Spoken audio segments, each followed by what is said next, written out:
Hello दोस्तों, नमस्कार। अब बहुत दिनों बाद आज यूट्यूब के दोस्तों से बात हो रही है। इधर काफ़ी भागम-भाग रही तो कोई वीडियो मैं नहीं बना पाई। आज मैं अदम गोंडवी जी के बारे में और इनकी लिखित शायरी और गज़ल की ये पुस्तक है, धरती की सतह पर।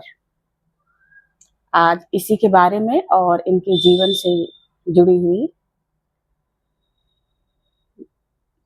से जुड़े हुए संदर्भों के बारे में बातचीत मैं करूँगी। तो जो अदम गोंडवी जी थे, इनका जन्म 22 अक्टूबर 1947 ईस्वी गोंडा में हुआ था और इनका जो ओरिजिनल नाम था वो रामनाथ सिंह था। ग्राम आटा, परसपुर, गोंडा, उत्तर प्रदेश के रहने वाले थे।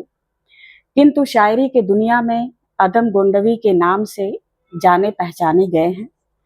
प्राइमरी तक की तालीम के बावजूद उनके भीतर प्रबुद्ध शायर देश दुनिया के हालात पर तीखी नजर रखने वाले थे।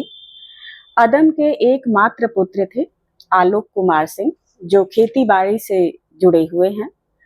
अदम गोंडवी की गजलों की एक ऐसी खनक सुनाई देती है जैसे कि 80 के दौर में दुष्यंत कुमार के गजलों को पढ़ा जा सकता है। गोंडवी ने अपने गजलों के माध्यम से सियासत, लोकतंत्र की व्यवस्था, भ्रष्टाचार पर चाबुक मारती हुई सुनाई देती है। गजल की परंपरा में दुष्यंत कुमार की गजलें एक मोड़ मानी जाती हैं, जबकि अदम की गजलें एक दूसरा मोड़ अख्तियार करती हैं, जिसमें एक साथ ग्रामीण जीवन से लेकर बाजारवाद, भूमंडलीकरण के तह तक अदम जी जिरह करते हैं।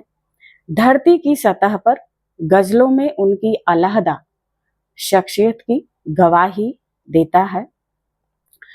गोंडवी की गजलें आम आदमी के पक्ष में आवाज उठाती हैं। चमारों की गली जैसी दलित उत्पीड़न की मारक नज्म शायद ही उनके समकालीनों में मिले। कुछ लोग गोंडवी में कबीर का अंदाजे बयां देखते हैं।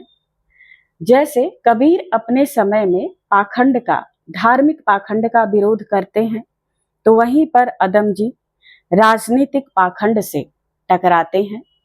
अदम के गजलों में गांव की आर्थिक, सामाजिक और राजनीतिक हालातों को बाखूबी से समझा जा सकता है। अदम की शायरी अपनी सदा बयानी में किसी विस्फोटक से कम नहीं थी। अब थोड़ा सा हम शेरो शायरी में अंतर समझ लेते हैं। शेरों का अर्थ होता है कविता।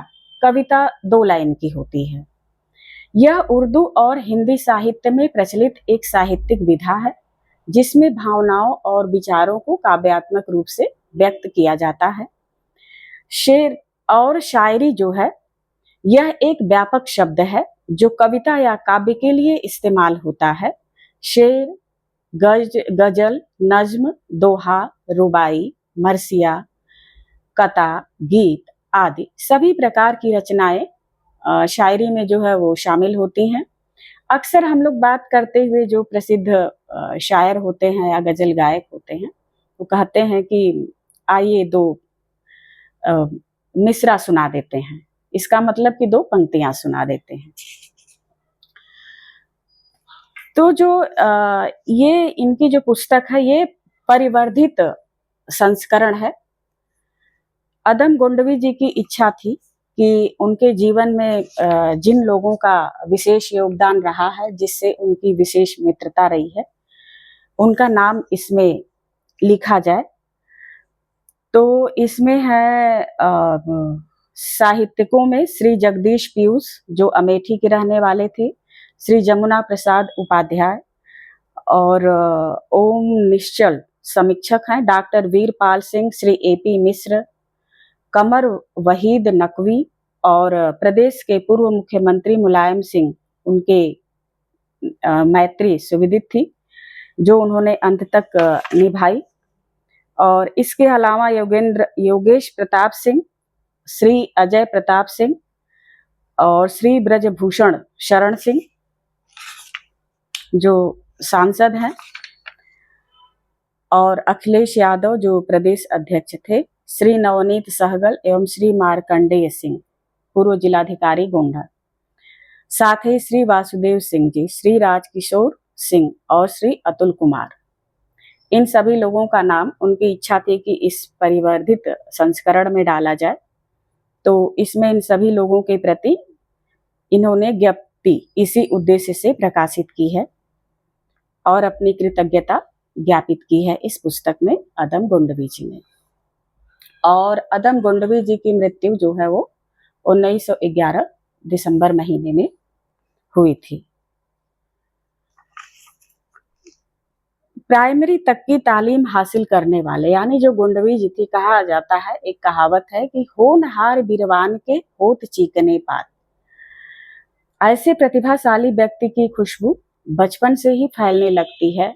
देखा जाए तो हम सभी लोग इतने पढ़ते हैं, बड़ी बड़ी डिग्रियां हासिल करते हैं, लेकिन कविता करना, शायरी करना या लिखना हर किसी के बस की बात नहीं होती है। ऐसे विद्वान जो हम सभी के बीच आते हैं वह गॉड गिफ्टेड होते हैं, भगवान के वरदान स्वरूप हम सभी के बीच आते हैं ऐसे लोग। तो ऐसे विद्वानों का हमें दिल से सम्मान करना चाहिए और उनकी लिखित पुस्तकों को बड़े आदर भाव और श्रद्धा से पढ़नी चाहिए। तो आप सभी पढ़ें, यह अच्छी पुस्तक है। इसको आप पढ़ेंगे तो सभी पक्ष पर, आर्थिक, सामाजिक, राजनीतिक, सब सांसद की जो गतिविधियां होती हैं और जो नौकरशाही में भ्रष्टाचार होता है, सब पर तीखा व्यंग किया गया है। इस शायरी, इस गजल को आप पढ़ेंगे तो लगेगा ही नहीं कि आप गजल पढ़ रहे हैं, इतना व्यंग है गजलों के माध्यम से सामाजिक व्यवस्था पर। जैसे लिखते हैं कि काजू भुने हैं प्लेट में, विस्की गिलास में, उतरा है रामराज विधायक निवास में। अचानक उन्हें अदबी इलाके में चर्चा में ला दिया था। मंच पर आग उगलने वाली गजलों को सुनकर लोग पूछते थे, यह किसानी लिबास वाला शख्स कौन है? चेहरे मोहरे और पहनावे से लगभग धूमिल की याद दिलाने वाला अदम के चेहरे पर एक किसान की खुददारी दिखती थी। तो गजलों में आजादी के बाद मुल्क का लुटा पिटा नक्शा साफ नजर आता था। अदम अभावों की धूसर दुनिया से बर्बरता से ऐसे नागरिक थे वे, जिन्हें देखकर आप यह मान ही नहीं सकते थे कि वे ही हमारे समय के अविस्मरणीय कवि अदम गोंडवी जी हैं। तो आप लोग पढ़ें। धन्यवाद। Thank you.